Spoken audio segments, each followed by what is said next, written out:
Morgen und willkommen beim Mile Coach. Ich grüße euch aus der ANA Business Class Lounge in Tokio Haneda.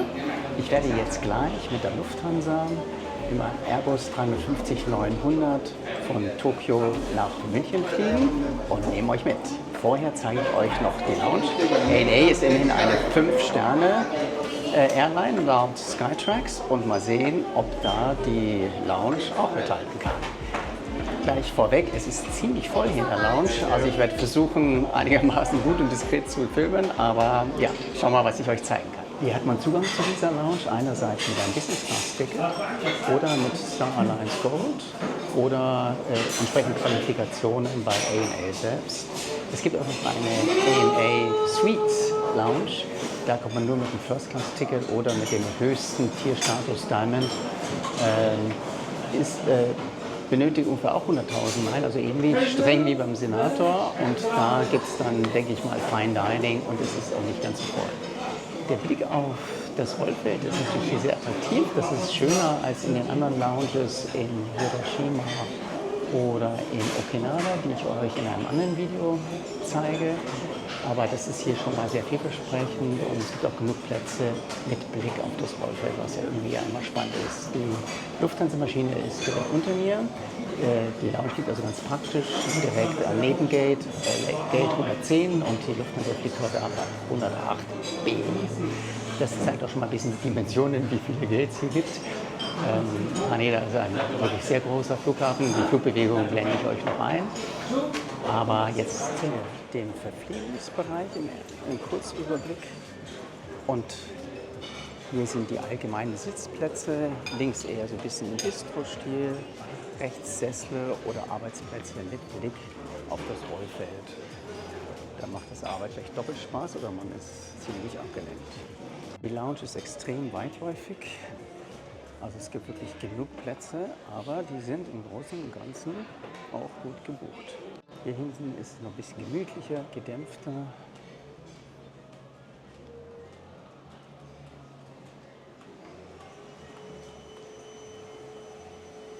Und hier kann man Fernsehen schauen oder einfach eine zweite Foodstation mit Kaffee, Softdrinks. Und natürlich ganz typisch mit Sake und sonstigen Spirituosen. Und auch hier die nette Zapfanlage, die allerdings heute außer Funktion ist. Hier gibt es auch ein kleines Speiseangebot mit japanischen Leckereien, aber auch Croissants, Salaten und Sandwiches. Aber das ist hier deutlich kleiner als der Hauptorder im Hauptbereich. Hier sind Würstchen und Tortillas. Sehr, sehr modern, alles sehr clean, sehr hochwertig. Marmor, Glas und dann hier auch dunkle Ledermöbel. Schöne Raumtrends, um zu arbeiten, wenn man das muss. Es gibt auch besondere Auszeichnungen bei ANA, wenn man die 1 Million Meilen geknackt hat. Im Hauptbereich des Speiseangebotes, der Haupttheke, hier auch wieder Tortilla, asiatische Nudeln. Es gibt auch Gemüse natürlich. Hier auch eine bisschen aufwendige Kaffeemaschine. Es gibt auch eine Nudelbar, wo man sich was bestellen kann und das wird dann hier einfach super. Hier kriegt man Reis. Genau, ANA Chicken Curry. Jetzt gerade mal 8:30 Uhr morgens ist und im Flugzeug es auch was gibt und ich mich jetzt nicht so richtig nach Curry oder Nudeln fühle, werde ich jetzt nichts bestellen. Aber das schaut alles ganz appetitlich aus, riecht auch gut und finde ich klasse, dass man sich hier auch frisch was machen lassen kann. Also das ist schon ein gutes Level, hält auf jeden Fall mit den Business Class oder sogar auch Senator Lounges bei der Lufthansa mit. Vielleicht ist es ein bisschen zu voll, es fehlt so ein bisschen die Ruhe, aber die Japaner sind alle sehr ruhig, selbst wenn viele da sind, fühlt sich das jetzt nicht wahnsinnig laut an, aber es ist ein bisschen gedrängt. So, der Boarding-Prozess in Tokio Haneda funktioniert gut. Die Leute halten sich an die Aufstellungen. Und somit läuft das alles reibungslos. Wir fliegen mit dem Airbus 350 der Lufthansa mit der Kennung DAIXF mit dem Namen Bochum aus dem Jahr 2017, also eine 7 Jahre alte Maschine. Der Airbus A350 der Lufthansa bietet Platz für 293 Passagiere, 48 in der Business Class, 21 in der Premium Economy und 224 in der Economy. Ich sitze heute auf dem Platz 2K, ein prima Platz, weit vorne, aber doch ein wenig Abstand zur Bordküche. So, ich sitze heute auf dem Platz 2a. Was findet sich am Platz? Ein schönes großes Kissen und schon mal eine Decke, mit der man gut schlafen kann. Die ist schön dick und flauschig. Wie wir es bei Lufthansa kennen, ist hier das Sessellicht, der Kopfschutz, die Mittelkonsole und schön breit, gut zu bedienendes Kontrollboard. Dann sehen wir hier den Bildschirm und hier unten haben wir das Amenity Kit und eine Wasserflasche. Und dann haben wir hier noch mehr die gemütlichen Kartoffeln und die Schlafauflage. Das macht es natürlich immer noch besser. So, die Beinfreiheit ist bei der Lufthansa wirklich ausgesprochen gut. Man hat genug Platz für die Beine und vor allem man ist nach oben hin überhaupt nicht eingeschränkt. Man sitzt ein bisschen schräg, aber das stört mich jetzt persönlich überhaupt nicht. Das Bett verwandelt sich in ein 2 Meter langes Bett, 1,98 Meter. Und ja, wie gewohnt gibt es in dieser Kabine keine große Privatsphäre. Man kann zu seinen Nachbarn rüberschauen. Hier hat man aber eine sehr offene, luftige Kabine, was ja auch irgendwie seinen Vorteil hat. Draußen wird fleißig gearbeitet und wir fliegen bei schönstem Wetter ab. Was den Abschied ein bisschen schwerer macht, ich war jetzt 4 Wochen in Japan unterwegs und habe viel Tolles gesehen und vieles davon werde ich mit euch teilen. Also seid gespannt und achtet auf meine Japan-Serie, die demnächst, vorhin schon erwähnt, also das Boarding hat hier super funktioniert und ging sehr reibungslos vonstatten. Ja, so macht das Spaß. Also scheint schon auch sehr wichtig zu sein, in welchem Flughafen man abfliegt und wie das Personal damit umgeht. ANA hat das auch hervorragend gelöst auf den Inlandsflügen und ich denke, davon profitiert jetzt auch die Lufthansa. Jetzt gerade von dem netten Purser erfahren, dass wir auf dieser Strecke jetzt von Tokio nach München die Weststrecke nehmen werden. Also das heißt, wenn man nach Tokio hinfliegt und wieder zurück, dann umrundet man tatsächlich einmal die Welt. Und das ist natürlich schon absolut besonders. Deswegen wird es 14 Stunden dauern. Würde man die Oststrecke wieder zurückfliegen, ist es nur ein sehr schmaler Korridor, weil man eben nicht mehr über Russland fliegen kann und dann momentan Israel und Libanon und so weiter ist auch nicht so toll. Und es würden auch starke Gegenwinde herrschen, sodass es letztendlich mehr Energie verbrauchen würde und wahrscheinlich noch mehr. Nemo steht eine schöne 7478, die heute noch nach Frankfurt fliegen wird.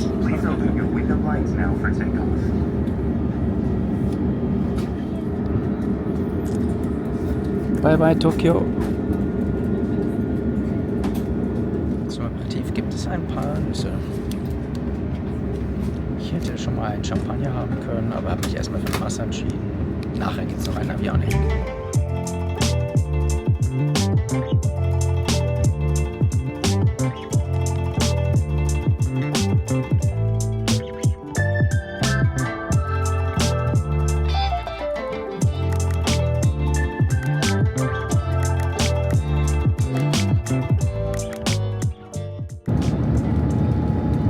Hier sieht man wunderbar nochmal den Skytrain.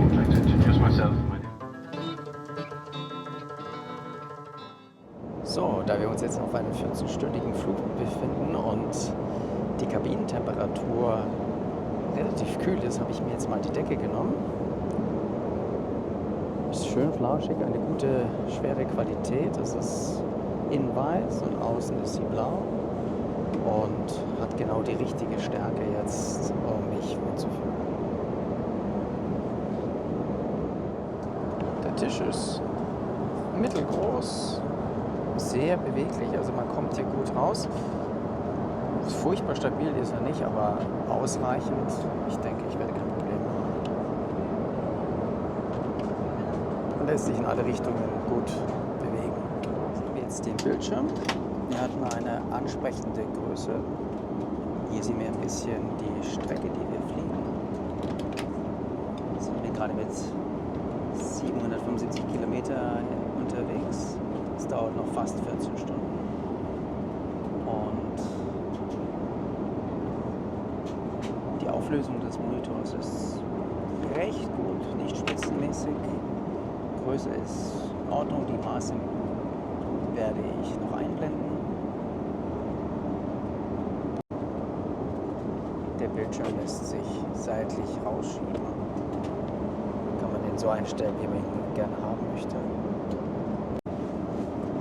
Der Monitor ist auch berührungsempfindlich und wenn man sich jetzt die Filme anschaut, sind sie strukturiert nach neu an Bord.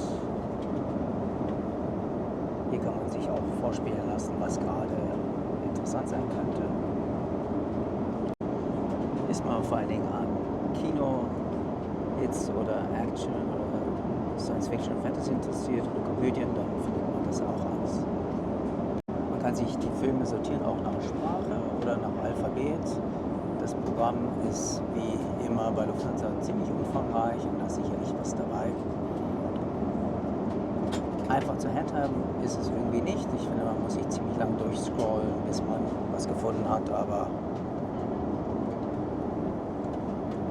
das geht schon. Natürlich gibt es auch TV-Serien, Programm für Kinder. Man kann sein eigenes streamen und pairen, Musik, Hörbücher, Entspannung und auch einen Blick auf die Außenkameras werfen. Hier sehen wir das, was der Pilot sieht. Das ist unter uns. Und das ist die Heckflosse, was auch entspannt ist. Neben uns im Sitz sind die Kopfhörer versteckt. Erstaunlicherweise sind die nicht verschweißt, aber ich vermute, dass im Amenity-Kit Schutzhüllen dabei sind, sodass man ein hygienisches Gefühl hat.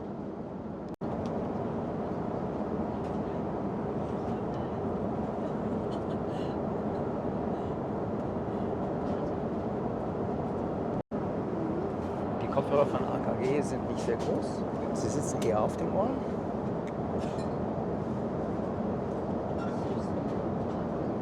Sind aber auf jeden Fall Noise Cancelling und schließen gut ab, also das passt auf jeden Fall.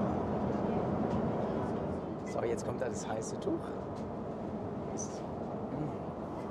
Und das ist wirklich sehr heiß, kochend heiß fast, aber tut sehr gut in der trockenen Luft. So, jetzt schauen wir uns mal das Amenity-Kit an. Es ist wie bei den letzten Flügen auch von Porsche Design, eher wie so ein kleines Handtäschchen, kompakt, schönes gummiartiges, neoprenartiges Material, fühlt sich wertig an und funktioniert auch danach vielleicht als ganz guter Kulturbeutel. Seht ihr nochmal die Strümpfe, die Schutzhauben für die Ohr, Kopfhörer, Zahnbürste, Cremes von Occitan, Lippenbalsam und ein Pfefferminzbonbon. Ist okay, aber nicht aufregend. Letztere sind ja ganz nett. Ich nutze aber lieber das Glow Complex Serum von The Skin Ambassadors. Ich teste dieses Serum seit einigen Monaten und bin davon absolut überzeugt. Sowohl im Alltag als auch im Flugzeug erhält meine Haut viel Feuchtigkeit und fühlt sich unglaublich gepflegt und glatt an. Zusätzlich empfinde ich eine angenehme Straffung. Gerade in der trockenen Kabinenluft ist diese extra Portion Feuchtigkeit sehr angenehm und sofort spürbar.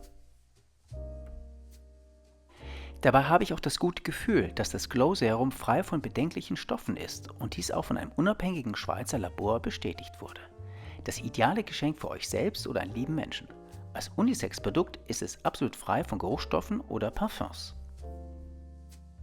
Mit dem Gutscheincode MeilenCoach15 erhaltet ihr als meine Follower exklusiv 15% Rabatt auf eure gesamte Bestellung. Ihr könnt den Online-Shop unter www.theskinambassadors.de finden. Alle Details findet ihr auch in der Videobeschreibung. Mit dem Kauf von The Glow tut ihr nicht nur etwas Gutes für eure Haut, sondern unterstützt auch ein sympathisches Familien-Startup mit einem kompromisslosen Qualitätsversprechen. Viel Freude mit diesem besonderen Pflegeprodukt. So, inzwischen habe ich es mir ein bisschen bequem gemacht, habe mich schon ein bisschen in diese Lounge-Chair und kann hier auch sehr gut meine Kopfstütze anpassen. Sind ja schon vorbereitet. Ja, wunderbar, danke schön. Ja, ich kenne mich schon ein bisschen aus.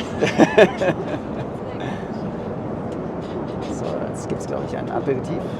So, was möchten Sie denn zum Aperitif für Lunchtime? Den Avionic? Ach, jetzt vielleicht fast lieber erstmal ein Glas von Ihrem Champagner, bitte. Gerne.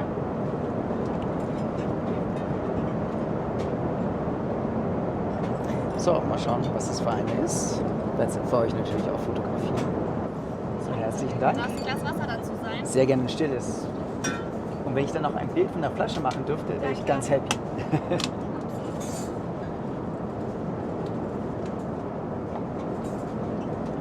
Also, ich habe jetzt gerade ein Glas von dem Champagner Canard du Chêne aus dem Jahr 2012. Also schon ein paar Jährchen alt und ich muss sagen, er schmeckt auch hervorragend. Wie ihr hier sehen könnt, hat er eine wunderbare Perle. Die Flasche wurde jetzt extra auch aufgemacht und hat einen sehr angenehmen, trockenen Geschmack.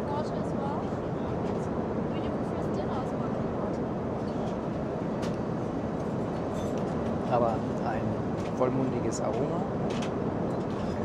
Sehr angenehm. Allerdings jetzt hier in der Luft mit der doch recht starken Kohlensäure muss man leicht aufstoßen, aber gut, das nimmt man hin. Gereicht werden dazu auch ein bisschen Käse, Oliven und noch etwas, was ich noch nicht so ganz erkennen kann, aber schmeckt alles prima.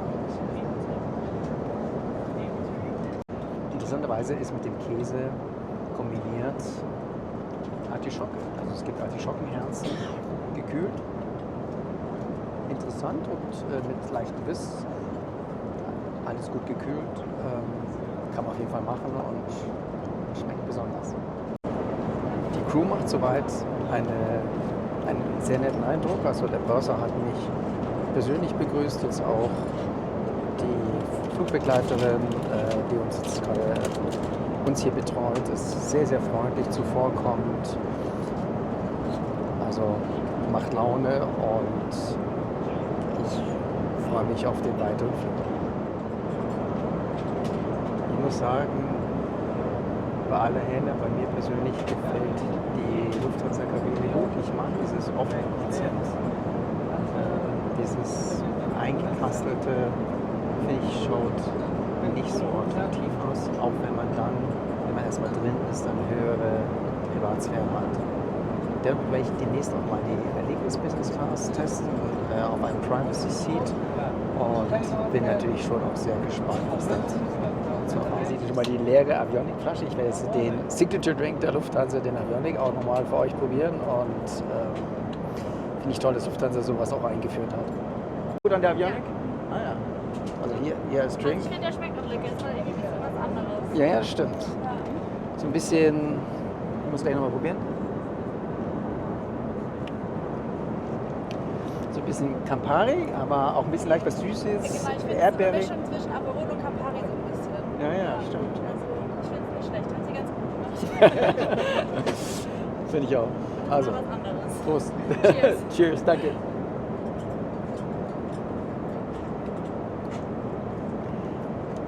Ich habe jetzt den Avionic mit Tonic alleine. Man hätte ihn auch noch mit einem Schuss Champagner haben können, aber da ich den jetzt gerade pur hatte, muss es jetzt auch nicht noch sein, dass der da reingehört. Ich will auch für euch noch ein bisschen Wein testen. Also und 14 Stunden Zeit, da wird schon einiges gehen. Also, tschüss. Der Avionic hat immerhin 18% Alkohol, also so ein bisschen wie ein Portwein, ein typischer Aperitif. Also in Kombination mit Tonic und Eis und Zitrone ist das aus meiner Sicht ein perfekter Aperitif. Wenn der Abflug um 9:40 Uhr hier in Tokio Haneda stattfand, ist es doch erfreulich, dass nicht jetzt noch ein Frühstück serviert wird, sondern schon ein Mittagessen. Und da habe ich mir als Vorspeise einen geräucherten Lachs ausgesucht und als Hauptgang gibt es ein Rindfleisch Tagliatelle. Was sonst noch alles gibt, blende ich euch jetzt gleich mal ein. Vorspeise hätte man auch noch ein Vitello Tonato wählen können, aber das zeige ich euch auch. Und dazu gibt es auch Gemüseköstlichkeiten. Als Hauptgang wäre alternativ noch ein Grönland Halbut möglich gewesen oder ein ganz japanisches Menü. Da ich jetzt in Japan sehr viel japanisches Menü hatte und hier sehr viele Japaner auch an Bord sind, habe ich mich jetzt für das Westliche entschieden, worauf ich jetzt auch wirklich Lust habe. Desserts gibt es auch einige, da werde ich euch sicherlich dann vielleicht auch mehrere zeigen können. Die Crew scheint sehr nett und offen zu sein und hat auch kein Problem damit, dass ich hier filme, was natürlich auch sehr angenehm ist. Das Schöne ist es, dass es nach dem Mittagessen 2 Stunden vor der Landung dann sogar noch mal ein warmes Abendessen gibt. Also wirkliches Verwöhnprogramm auf diesem Flug. Was es dann gibt, zeige ich euch natürlich. Ich habe auch schon mal einen Blick in die Getränkekarte geworfen. Neben den üblichen Softdrinks und Bier etc. gibt es auch eine doch erlesene Weinkarte.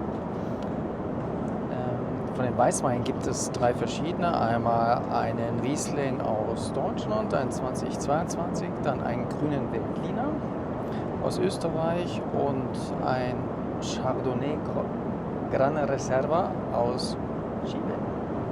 Und bei den Rotweinen gibt es natürlich einen Grand Cru aus dem Burgund aus Frankreich, dann einen sehr schönen, sicherlich vollmundigen Rotwein aus Portugal, aus dem Alentejo und ein Malbec aus Argentinien, der verspricht kraftvoll und mit viel Körper daherzukommen. Ich denke, das wird auch sehr gut zu dem Rindfleisch passen. Jetzt mal den Geräuschtest für euch gemacht. Ich blende gleich mal das Ergebnis ein. Man merkt natürlich, dass der A350-900 doch ein verhältnismäßig modernes Flugzeug ist und mit durchschnittlich 73 Dezibel vergleichsweise ruhig ist. Das entspricht schon lauter Musik, aber ich finde es deutlich angenehmer. Ich bin jetzt in den letzten Tagen auch mal den 777 geflogen, älteres Modell zugegeben, ja, da waren wir weit über 80 und es war wirklich extrem laut. Also ich hätte gern mal den Riesling. Gerne. Und nochmal was von dem stilltes Wasser. Sehr Ja. gut. Wunderbar, vielen Dank. Brötchen kommen gleich noch. Super. Also hier ist der Riesling, ein Steilufer von der Mosel. Nur ein besonderes Tröpfchen. Zollenbachlauch. Das sind Laugenbrötchen. Japanische Laugenbrötchen. Japan? Noch anderes Brot dazu Nee, oder danke. Olivenöl? Ah, du. Ja. Olivenöl nehme ich auch schon mal. Und ich glaube, ich probiere auch mal das japanische Laugenbrötchen. Ja, ne? Darf ich einmal den kleinen Teller haben? Ja, natürlich. Wunderbar. Danke sehr. Was? Sehr gut. Also, ein japanischer. Das ist sogar ein bisschen aufgewärmt, wie schön. Also, hier seht ihr den geräucherten Lachs und da ist aber auch noch Krebsfleisch dabei oder Krabbenfleisch. Und ein Salat, der schaut relativ knusprig aus. Und hier ist das Laugenbrötchen, das sogar aufgewärmt ist. Mal sehen, wie das mit Olivenöl spielt, aber sonst wäre da hinten auch noch Butter. Und nett sind auch wieder die Lufthansa Salz- und Pfefferdöschen, auch wenn sie aus Plastik sind, aber irgendwie sind die schon kultig. Lufthansa setzt in der Business Class auch richtig schönes Metallbesteck ein und auch keine Mini-Messer, sondern das sind eigentlich wirklich schönes Essbesteck und liegt auch recht schwer in der Hand. Also ich habe jetzt schon mal ein bisschen für euch getestet. Das Laugenbrötchen schmeckt erstaunlich gut. Es ist relativ, ich dachte erst beim Aufschneiden, dass es ein bisschen hart sei, aber es ist knusprig und innen drin schön weich und schmeckt nicht alt. Der Lachs ist hervorragend, also tolles Aroma, nicht hauchdünn geschnitten, ein bisschen dicker, aber toller Lachsgeschmack. Auch das Krebsfleisch ist prima und mit dem Salat gibt es ein Yuzu Dressing, das ist eine japanische Zitrusfrucht. Passt auch sehr gut. Salat ist relativ knackig, also eine vielversprechende Vorspeise, würde ich sagen. Und der Riesling dazu, nicht zu verachten, Mosel, Steilufer, Kalkboden. Sehr fein.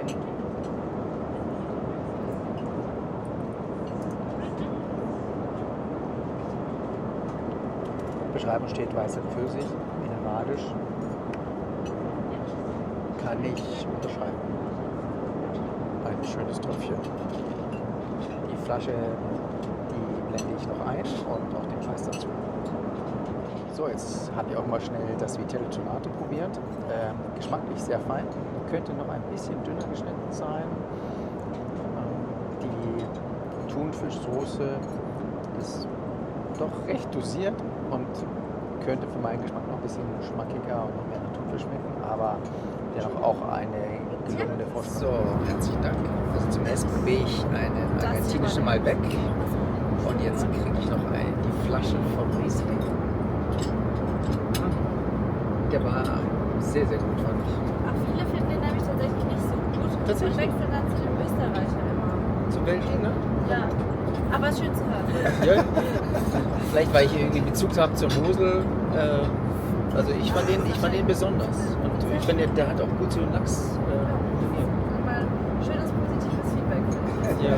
Nee, also das ist, fand ich jetzt nicht so als 0815 Riesling, vielleicht deswegen. Vielleicht das war hier. ja. Genau. Stimmt. Essen kommt gleich. Hier ist das geschmorte Rindfleisch auf Tagliatelle mit einer schönen Bratensoße hoffentlich und dem argentinischen Malbec, der hoffentlich gut dazu passt. Also, das geschmorte Rindfleisch ist hervorragend. Es ist super, super zart. Es ist ganz klar in Japan geladen worden und nicht schon aus Deutschland mitgebracht, also so wie es geschnitten ist. Die Tagliatelle sind nicht verkocht, also ist gut und das Gemüse ist in Ordnung, die Soße und jetzt ein bisschen eine japanische Bratensoße, also ein bisschen dicker, eigentlich ein bisschen süßlicher, aber alles im angenehmen Bereich. Jetzt probiere ich mal noch den Malbec dazu.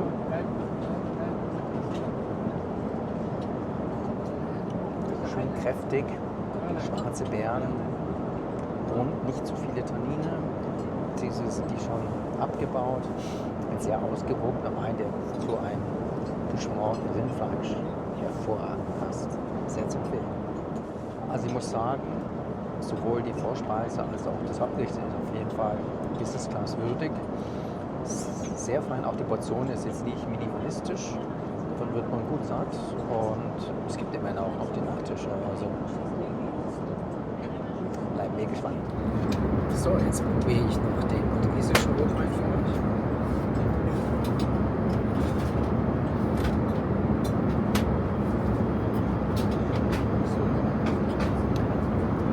Etwas mehr Säure als Argentinien, aber absolut im angenehmen Bereich. Auch ein schön vollmundiges, ein bisschen schokoladiges, brombeeriges Geschmackserlebnis. Darf ich das schon mitnehmen? So, jetzt kann ich euch netterweise das gesamte Dessertangebot der Lufthansa Business Class auf diesem Flug zeigen. Das ist einmal eine Käseplatte mit Cheddar, Camembert oder einem Blaukäse, Früchte und einem Schokoladen-Orangenkuchen und einfach nur Früchte. Dazu trinke ich noch weiterhin den portugiesischen Rotwein. Schaut cool aus. So, zum Abschluss teste ich noch den Cognac für euch, der mir auch extra geöffnet wurde.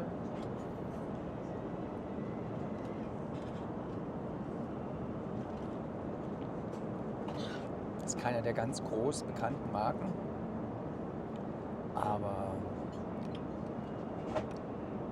geschmacklich sehr fein, schon etwas scharf, also man spürt den Alkohol so auf der Zunge, aber es vergeht ganz schnell und es bleibt ein karamelliger, bernsteinfarbener Geschmack im Mund. Auf jeden Fall ein würdiger Cognac und sehr würdig für die Business Class der Lufthansa.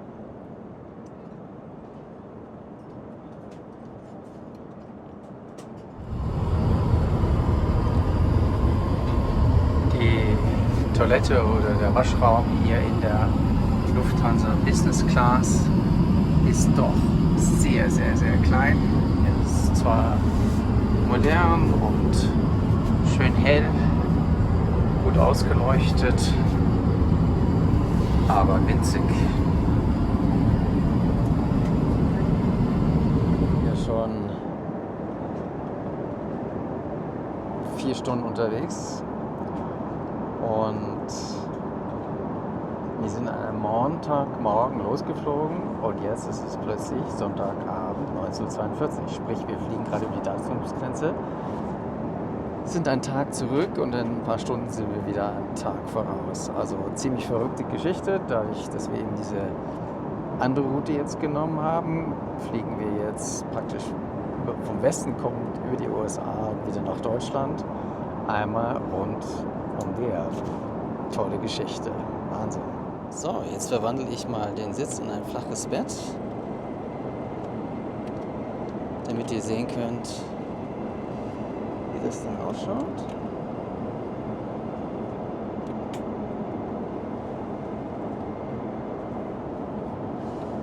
Ich habe schon mal die Sitzauflage drauf getan und dann probiere ich das mal aus, wie sich das anfühlt. So, runter geht's.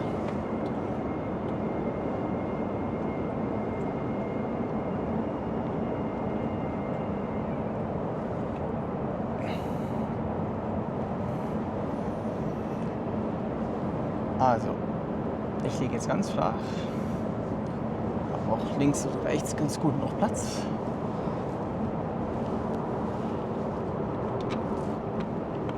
Die Armlehne hier kann man auch noch wegtun. Und Polster fühlt sich gut an. Die Decke ist kuschelig. Ich denke, ein kurzes Schläfchen wird jetzt auf jeden Fall möglich sein, auch wenn es ein Tagflug ist. Es ist jetzt 14 Uhr japanische Zeit, also gute 4 Stunden schon geflogen.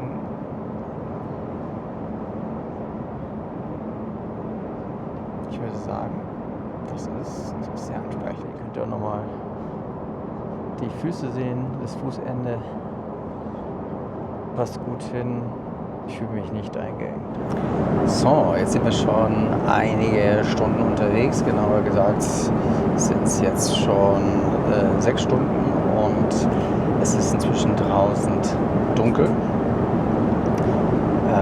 Auch wenn dies ein Tagflug ist, kommen wir doch in eine Phase der Dunkelheit, fliegen mit erstaunlicher über 1100 Stundenkilometer schnell. Also das habe ich ehrlich gesagt noch nie erlebt. Also wir müssen kräftige Rückenwind haben, aber dennoch sind wir wirklich fast 14 Stunden unterwegs. Was mich erstaunt hat, ist, dass es auf diesem sehr langen Flug überhaupt keinen Schlafschutz gibt oder einen Schlafanzug. Das liegt eben daran, man hat mir der Börse erklärt, dass eben dieser Flug offiziell ein Tagflug ist. Aber dennoch, Empfehlung an Lufthansa, also es wäre doch ganz schön, wenn man es sich bequemer machen könnte und eben so einen Schlafschutz bekommt. Aber gut, also ich habe noch eins beim Hinflug, könnte ich jederzeit rausholen, aber für die Passagiere, die vielleicht zum ersten Mal oder eben aus Tokio kommen, viele schlafen jetzt und schlafen halt in ihren Klamotten. Also das würde ich auch gut finden. Was leider immer noch der Fall ist, ich blende es jetzt auch nochmal ein, Internet kostet weiterhin. Die Beträge sind zwar okay, aber wenn man in der Business-Klasse sitzt und schon viel Geld fürs Ticket hingelegt hat, dann erwartet man doch eigentlich, dass man heutzutage gratis im Internet surfen kann. Manche Airlines bieten das inzwischen schon Economy an für die Mitglieder ihres Kundenbindungsprogrammes. Also auch hier empfehlen wir mal Lufthansa, da mal nachzubessern. Ich habe von dem freundlichen Purser gehört, dass das wohl auch irgendwie angedacht ist. Das was passiert auch im Zuge von Allegris, dass man sich da was einfallen lässt und auch, dass weitere Innovationen geplant sind. Also da können wir alle gespannt sein, was da so kommt.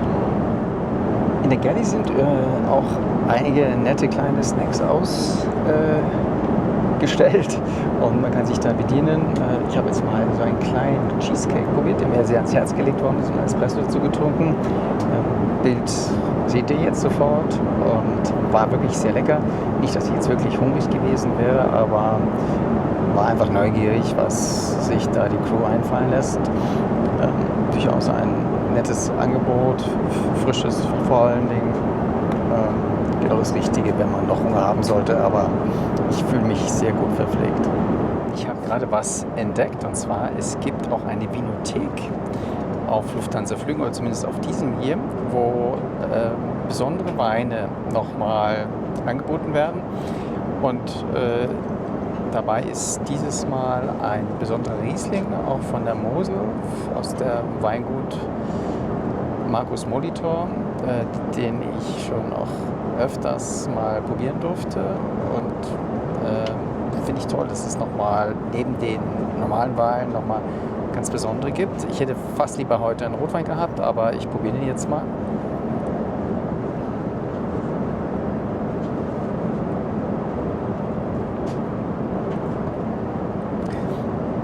Das ist ein Riesling, und der einerseits eine angenehme Säure hat, aber auch einen ganz starken mineralischen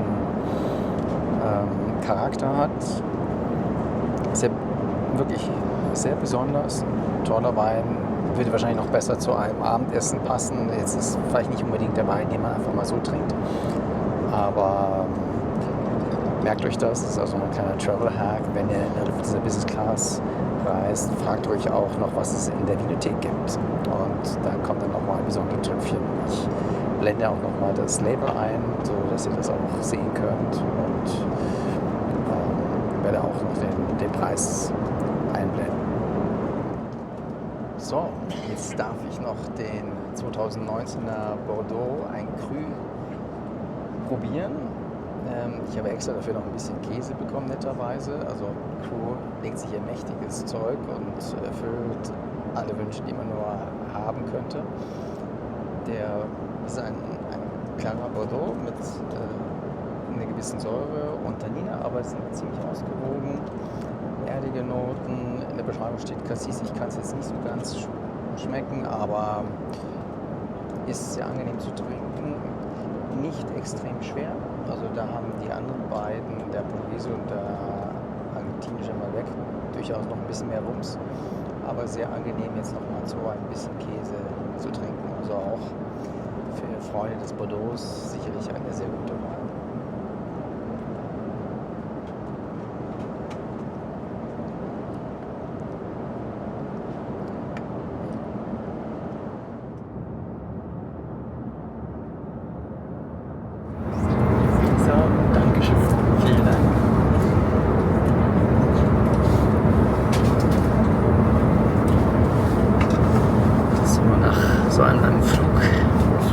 Fast 2 Stunden tut das sehr gut, wieder ein feuchtes Tuch zu kriegen. So, jetzt ist das Abendessen 2 Stunden vor der Landung serviert. Ich habe mich für die Hühnerbrust entschieden mit einer Zitronen-Thymian-Soße, dazu ein Kartoffelgratin, grüne Bohnen und Karotten und, glaube ich, Pilze, ein bisschen frisches Obst, eine Semmel und ein Mango-Maracuja-Salat. So, jetzt habe ich das Hühnchen probiert. Das schmeckt wirklich sehr lecker. Es ist schön warm. Es ist nicht zu trocken. Die Soße könnte einen Ticken würziger sein, aber ist absolut fein. Also auf jeden Fall ein gutes Gericht, eine gute Wahl. Alternativ hätte es noch Pasta gegeben, aber im Flugzeug Pasta ist meistens doch verkocht und finde ich dann nicht so reizvoll. Insofern nehme ich, wenn es irgendwie geht, ein anderes Gericht. Es hätte tatsächlich auch ein japanisches Gericht gegeben, aber da sehr viele japanische Gäste hier auch an Bord sind, wollte ich jetzt nicht so eins nehmen, weil die Japaner doch in der Regel ihr Essen bevorzugen, und nach 4 Wochen Japan habe ich auch wieder Lust auf westliches Essen, muss ich sagen. Insgesamt ist auch die Präsentation des Essens sehr gelungen. Also schönes Porzellan, schönes Besteck, auf dem Tablett angerichtet mit Serviette, Stoffserviette. Schaut gut aus. Kann man nicht mehr. So, beim kräftigen Espresso schnell das Fazit zu diesem Flug. Sehr gut. Scheint mir ein Espresso zu sein, aber einwandfrei, hier oben in der Luft. Ja, ihr habt es ja schon ein bisschen durchklingen hören. Fangen wir an mit der Crew. sehr, sehr freundlich, sehr bemüht, alle Wünsche von den Augen abzulesen, sehr viel durchgegangen, immer wieder gefragt, auch zu Sonderwünschen aufgeschlossen, hat ausgesprochen schnell reagiert, wenn man auch mal geklingelt hat. Aber das war fast nicht notwendig, weil sie eigentlich ständig da waren. Es gab auch ausreichend Snacks so zwischendrin. Und die wurden auch bereitwillig immer wieder nachgefüllt. Und also ich habe mich sehr, sehr gut betreut gefühlt und mich wirklich sehr wohl gefühlt. Das war also wirklich Lob auf die Crew. Das Essen fand ich heute ausgesprochen gut. Sowohl das Mittagessen fand ich fein, schön serviert, heiß, zartes Fleisch, gut abgeschmeckt. Also klar, es wurde in Tokio geladen. Der Caterer hat da einen guten Job gemacht und es wurde auch immer alles sehr schön präsentiert. Also war wirklich ein würdiges Business-Class-Essen. Auch die Weine haben mir gut gefallen, der Champagner, der Avionic, den man seit Allegris-Einführung hat, macht sich immer wieder gut. Und ich habe hier eben auch verschiedene Weine durchprobiert. Das war auch ohne Murren möglich und ich habe euch auch alle Flaschen fotografieren können. Also von daher tipptopp. Die Kabine ist, wie sie ist. Also es ist halt noch die alte Kabine. Ich persönlich finde sie gar nicht so schlecht, weil man einfach ist ein großzügiges, luftiges Gefühl. Aber Privatsphäre ist natürlich sehr niedrig. Das ist klar, das weiß man bei Lufthansa und deswegen gibt es ja auch Allegris. Die Sitze finde ich gut. Also es sind jetzt fast 14 Stunden Flug vorbei und mir tut nichts weh. Klar, ich bin zwischendurch auch mal aufgestanden, aber sehr bequem, lässt sich nahtlos einstellen in verschiedensten Positionen, sodass man sich auch immer wieder verändern kann. Es gab eine Auflage, was beim Schlafen gut geholfen hat. Bequemes Kissen, wirklich prima. Fußbeinfreiheit auch enorm und ich habe mich in keinesfalls irgendwie eingeengt oder limitiert gefühlt. Entertainment, der Bildschirm ist, finde ich, okay. Er ist jetzt nicht super HD, das könnte man kritisieren, da ist man inzwischen Besseres gewöhnt. Aber er ist sehr berührungsempfindlich, reagiert auch wirklich schnell, sowohl mit der Einheit als auch auf Druck. Also das fand ich wirklich in Ordnung. Programm ist ausführlich, ich habe sehr schnell was gefunden, was ich anschauen wollte, auch ganz aktuelle Filme aus dem Kino. Da ist, glaube ich, für jeden Geschmack was dabei. Musik und sonstige Entspannungsprogramme, also alles tipptopp. So, was hat der Flug mich jetzt nun gekostet? Ist auch immer interessant. Ich konnte in dem Fall tatsächlich ein Premium-Ticket ergattern, was gar nicht so leicht war, weil diese Strecke sehr, sehr gut gebucht ist und auch dieser Flug ist vollkommen ausgebucht in der Business Class. Jetzt wahrscheinlich hauptsächlich zahlenden Gästen. Nur dank der Senator-Hotline war es möglich, auch viele Monate vor Abflug überhaupt ein Ticket zu bekommen. Also das ist sicherlich ein weiterer Vorteil des Senators bei Lufthansa, dass man einfach einen besseren Service bekommt und auch dann noch Premium-Tickets bekommt, wenn es eigentlich online unmöglich erscheint. So war das. Was hat es mich sonst noch gekostet? Also 142.000 Meilen ist der offizielle Preis. Es gab leider kein Meilenschnäppchen zu dem Zeitpunkt, wo ich unterwegs war. Wenn man Senator ist und in Begleitung fliegt die zweite Person für die Hälfte der Meilen. Insofern war auch bei mir der Fall, waren es knapp 107.000 Meilen pro Person und gute 500 Euro Gebühren. Wenn man bedenkt, dass ein Economy-Ticket mit der Lufthansa nonstop 2.000 Euro kosten kann, je nach Saison und Vorausbuchung, und die Business Class gern mit 5.000 oder 6.000 Euro hin und zurück bepreist ist, finde ich 500 Euro für die Business Class plus staatliche Anzahl von Meilen, ja, das ist richtig,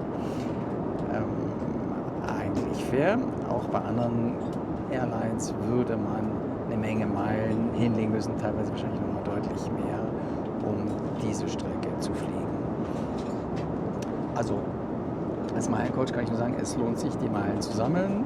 Es lohnt sich auch, einen Status zu haben, aber auch ohne Status, denke ich mal, wenn man hartnäckig ist und vielleicht nicht in der absoluten Hauptsaison fliegt, bekommt man auch ein Business-Class-Ticket, wenn man sich entsprechend darum bemüht und das plant. Wenn euch dieser Flight Report gefallen haben sollte, würde ich mich natürlich freuen, wenn ihr meinen Kanal abonniert, wenn ihr das nicht schon gemacht habt. Über ein Like und einen Kommentar freue ich mich auch. Wie seht ihr das? Was sagt ihr zu diesem Flug und zu der Business Class und was hier so geboten wurde? Finde ich immer spannend, das mit euch zu diskutieren. Und ja, seid gespannt auf die vielen Videos, die kommen. Ich habe sehr viel Material gesammelt, als ich jetzt in Japan unterwegs bin. Also für diejenigen, die sich für Japan interessieren, kommt jetzt eine Menge auf euch zu. Spannende Flüge auch mit der ANA. Und sonst sind auch noch ganz viele Dinge in der Pipeline. Also es bleibt spannend beim Meilencoach. Liebe Grüße und weiterhin behalten